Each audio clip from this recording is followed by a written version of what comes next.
Bonjour et bienvenue sur la mécanique universelle. Alors aujourd'hui nous sommes le 4 octobre 2018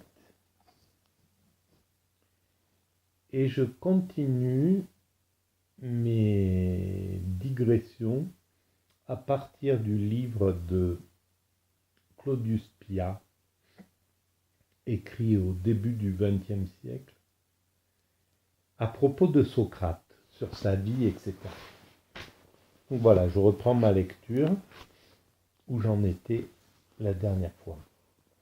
La définition vulgaire, celle du sens commun, une fois établie, Socrate cherchait avec soin les différents cas où elle se trouvait réalisée.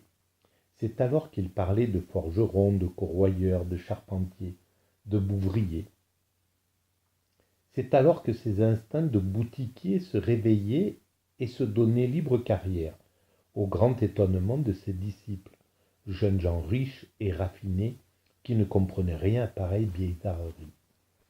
Mais il fallait, dit-il, commencer par les petits mystères avant d'en venir aux grands.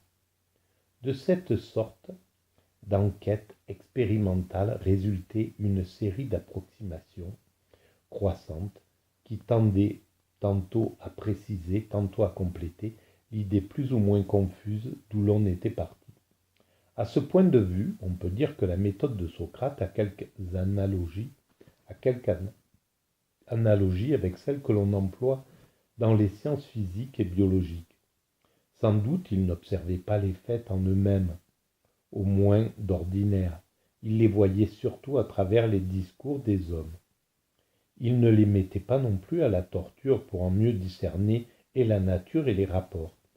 Mais il les cherchait déjà et les comparait entre eux pour en tirer peu à peu, et comme par degrés, des notions à la fois plus compréhensives et plus exactes. Recourons au texte pour mettre cette interprétation dans tout son jour. Au 4e livre des Mémoires, Socrate cherche quelle peut être la nature de la justice. Et il débute par cette définition vulgaire que lui donne Eutydème. La justice consiste à ne pas mentir, à ne pas tromper, à ne pas nuire aux autres, à ne pas réduire ses semblables en esclavage, et à se comporter ainsi, plus on monte dans la hiérarchie. C'est moi qui le dis. Donc le chef de l'État doit absolument être comme ça. Et puis tout doucement, en dessous, l'être le mieux possible, etc. Puis il reprend cette définition et lui fait subir, à la lumière de l'expérience, deux élaborations successives, dont chacune concourt à la tirer de son vague, à lui donner un surplus de rigueur. Il montre d'abord qu'il y a des cas où il est permis de mentir et de tromper, et de causer du dommage, et de faire des esclaves. Et là, c'est peut-être qu'il existe ces cas-là, c'est probable. Mais il faut une définition absolument rigoureuse pour que la perversion narcissique n'utilise pas cette possibilité pour exprimer tout son potentiel. Un général, par exemple, ne commet rien d'illégitime lorsqu'il ment au cours de la guerre et réussit à tromper une nation injuste et ennemie, lorsqu'il dévaste son territoire et démolit ses fortifications, lorsqu'il est assez heureux pour la réduire en servitude. Bon, bref. Il faut donc retoucher la définition que l'on a choisie comme point de départ, car elle est trop large. Eh bien, je ne sais pas si au paradis, je serais très content de discuter avec Socrate s'il a encore ses idées de l'époque de la Grèce antique. S'il a ses idées de l'époque, qui ont 2400 ans.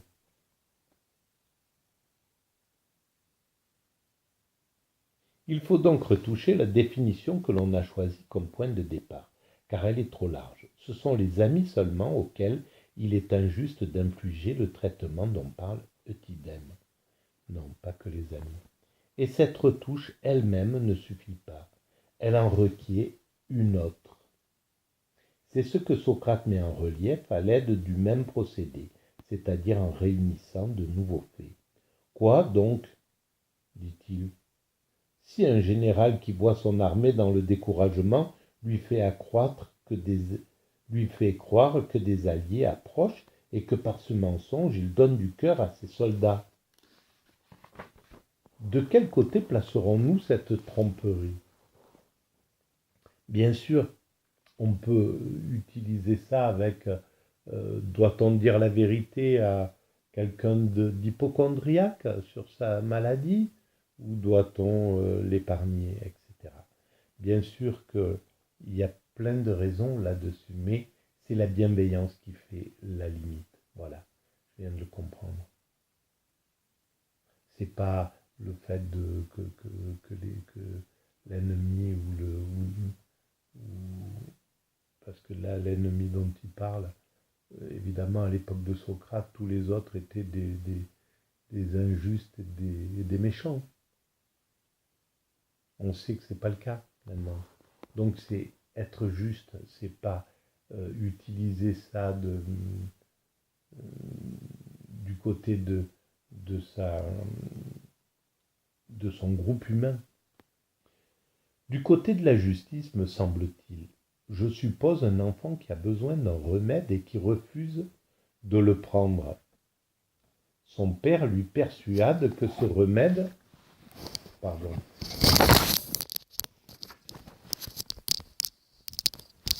C'est pas le top. Son père lui persuade que ce remède est un aliment et par cette ruse lui rend sa santé. De quel côté mettrons-nous cette autre tromperie? Bien sûr, tous ces cas sont parfaits. Et la ruse de la raison dont parle Hegel, c'est tout à fait ça. Et c'est parfait, oui, c'est vrai. On peut penser comme ça. Mais il faut que ça soit bordé de l'éthique et de la bienveillance. Voilà, de la bienveillance universelle. Pas de la bienveillance pour son groupe, pas de la bienveillance pour sa tribu, pour ses enfants, etc. Parce qu'on peut protéger ses enfants au détriment de l'ensemble de la communauté. On peut, par amour pour son fils, accepter de croire à ses mensonges et de les diffuser. Et c'est pas la bonne façon pour l'humanité, pour le groupe, pour l'ensemble. C'est toujours l'ensemble, le groupe le plus important qui est important pour... voilà. Je peux mentir à mon fils pour lui-même, mais je peux pas mentir à son école pour défendre mon fils, s'il a volé quelque chose dans l'école. Je peux pas faire ça. Et je peux pas défendre mon école pour le village. Si l'école est injuste, je peux pas défendre le village pour mon quartier, si le quartier ou si l'ensemble des villages sont injustes, pour la ville, etc., pour le département, et ainsi de suite jusqu'à l'humanité. C'est l'humanité globale qui emporte la vérité.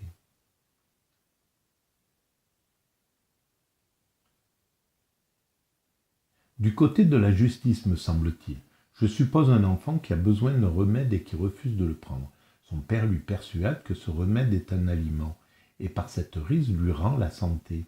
De quel côté mettrons-nous cette autre tromperie? Avec la première à mon sens, et maintenant, si l'on voit un ami dans le désespoir, et que dans la crainte qu'il n'attende à ses jours, on lui vole, on arrache son épée ou quelque autre arme, de quel côté placer cette action? Encore du côté de la justice par Jupiter. On peut donc, en certaines circonstances, ruser avec ses amis, les voler, et même leur faire violence. Mais alors, quelle est donc la vraie définition de la justice? Cette définition, Socrate ne l'a pas donnée d'une manière formelle, mais son argumentation y conduit à travers deux stades qu'elle comprend. Est juste celui qui ne touche jamais aux droits de ses amis sans une raison légitime. Voilà. Alors, à l'époque, il était tout à fait légitime d'être plus athénien que tout le reste. Aujourd'hui, c'est, à mon sens, illégitime d'être plus français qu'universel. Voilà. Donc, on a changé de paradigme.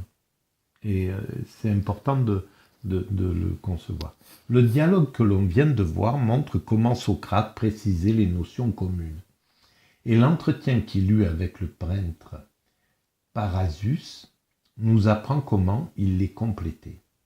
Il convient d'abord avec l'artiste que la peinture est la représentation de ce que l'on voit, qu'elle imite avec des couleurs les enfoncements et les saillies, le clair et l'obscur, la mollesse et la dureté, le poli et la rudesse, la fraîcheur et la décrépitude.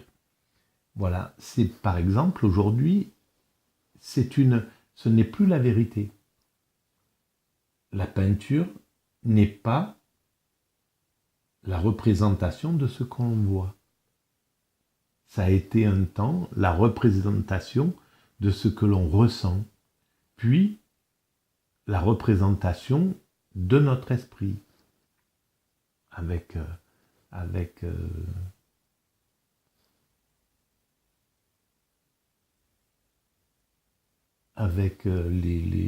les Duchamp, les Beuys, etc.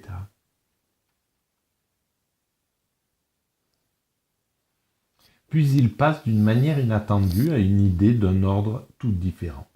Il établit à l'aide d'une série d'exemples que l'âme est ce qu'il y a de plus noble et de plus aimable dans un modèle, qu'elle traduit dans son organisme toutes les impressions qu'elle ressent, la fierté, l'orgueil, l'humilité, la modestie, la joie, la tristesse, la rusticité, la vivacité.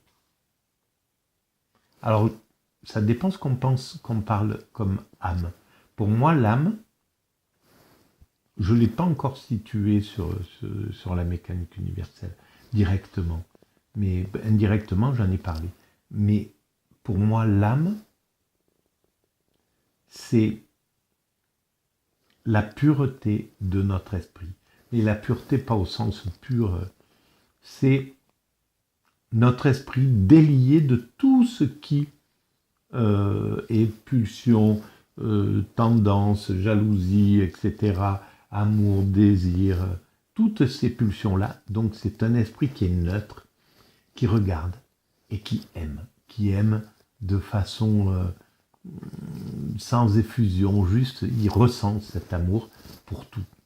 Donc c'est l'état d'extase, l'état de béatitude. C'est ça l'âme. Et l'âme, c'est l'esprit de Dieu qui est en nous. Et c'est lui qui s'exale dans ce moment-là. Ce n'est plus notre personnalité, notre égocentrisme, voilà. C'est Dieu qui s'exprime à travers nous. C'est ça l'âme. C'est le lieu du divin.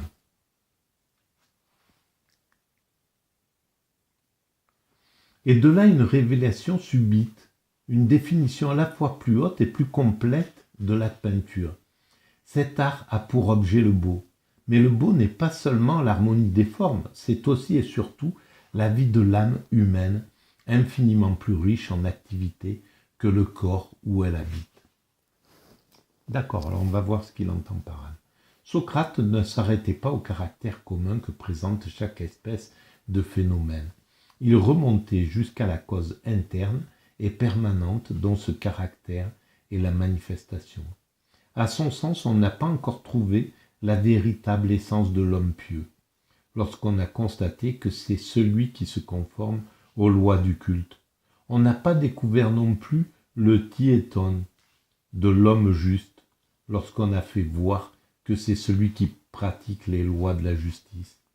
Celui-là seul, donc il luttait en fait contre le côté, je les vois bien, ces dominants grecs qui disaient, voilà, vous voyez bien comment je me comporte, ils étaient injustes au possible, mais ils restaient dans les lois, ils correspondaient, ils étaient des narcissiques, des manipulateurs. Et on a exactement les mêmes chefs d'État aujourd'hui, les mêmes dominants et les mêmes hommes finalement. Et enfin, si on s'arrête aux dominants, c'est exactement cela.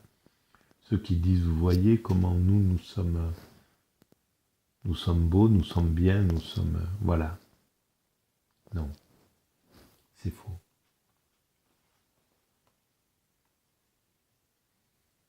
Celui-là seul est réellement pieux qui connaît les règles de la piété. Celui-là seul est réellement juste qui connaît les lois et la justice. La science, voilà l'origine de tout bien, voilà le principe de toute sagesse. Lorsqu'on sait, on ne risque plus de se méprendre, on ne se trompe plus.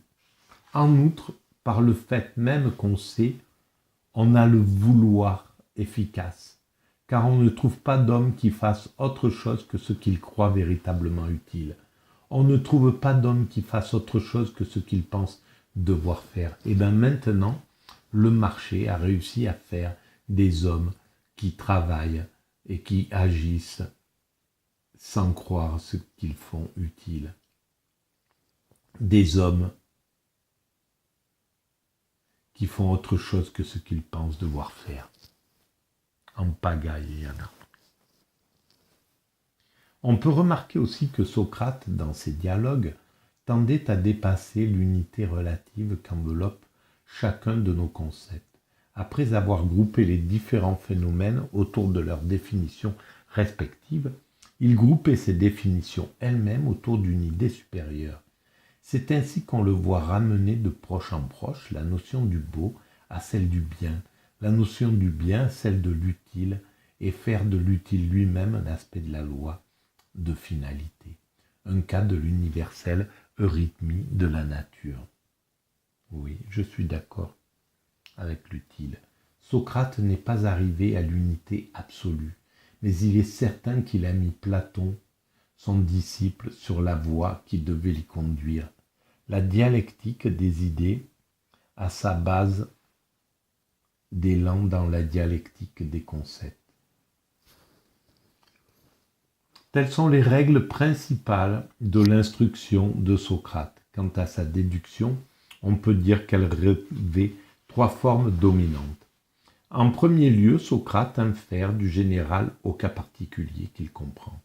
Par exemple, il démontre d'abord à Lamproclès, son fils aîné, que la reconnaissance est un devoir naturel et que ce devoir concerne d'une manière plus spéciale la conduite des enfants à l'égard de leurs parents.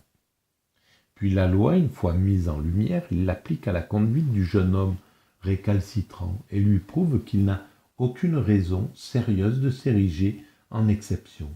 Mais par Jupiter, réplique Lamproclès, qui est sous le coup de l'émotion. Ma mère me dit des choses qu'on ne se résoudrait pas à entendre au prix de la vie. Et toi, répond Socrate, combien de peines insupportables ne lui as-tu pas causées depuis ton enfance, et le jour et la nuit, et par tes cris et par tes actions? Que de chagrins ne lui ont pas valu tes maladies? Quoi, cette mère qui t'aime, qui t'entoure de sa sollicitude, à toute épreuve au milieu de tes souffrances, qui ne néglige rien pour te rendre à la santé et te donner ce dont tu as besoin, qui demande aux dieux de te bénir et leur offre pour toi des vœux et des offrandes, tu la tiens pour impossible? Pour moi, je pense que tu ne peux pas supporter une telle mère. C'est que tu ne peux rien supporter de bon. Si tu ne peux pas supporter une telle mère, c'est que tu ne peux rien supporter de bon. Et là, on retrouve la logique de Socrate qui dit dont on sait qu'il avait une femme qui était une mégère et en fait qui s'est évertué à la supporter. Bravo Socrate.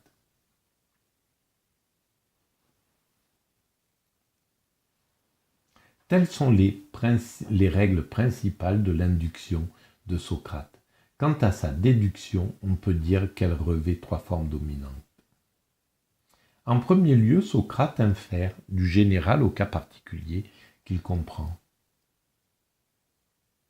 Mon Dieu, mais je l'ai lu ça.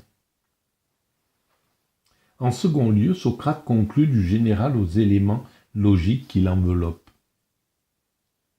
C'est ainsi qu'il procède au quatrième livre des Mémorables, lorsqu'il essaie de montrer à Eutydème que, s'il veut s'engager dans la vie politique, il doit commencer par acquérir les connaissances que cette vie exige. Voici le fond du raisonnement qu'il tient à son jeune disciple en cette circonstance. Tous les arts s'apprennent. Ceux qui veulent jouer de la cithare ou de la flûte, ou monter à cheval, ou s'acquérir quelques autres aptitudes, cherchent à y arriver par des exercices assidus, prennent pour juges de leurs efforts les maîtres les plus renommés et endurent tout pour ne pas s'écarter de leurs principes. Or, la politique est sans contredit l'art le plus difficile qu'il y ait au monde. La preuve, c'est que beaucoup s'y essaient et que peu y réussissent. Il faut donc en politique une application plus grande et plus opiniâtre que partout ailleurs. Voilà, je m'arrête là. Je suis désolé pour mes lectures saccadées qui correspondent à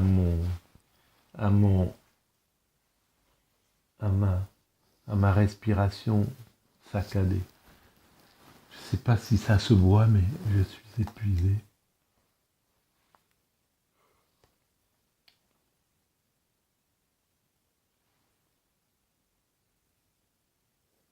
Je suppose que je me suis arrêté là.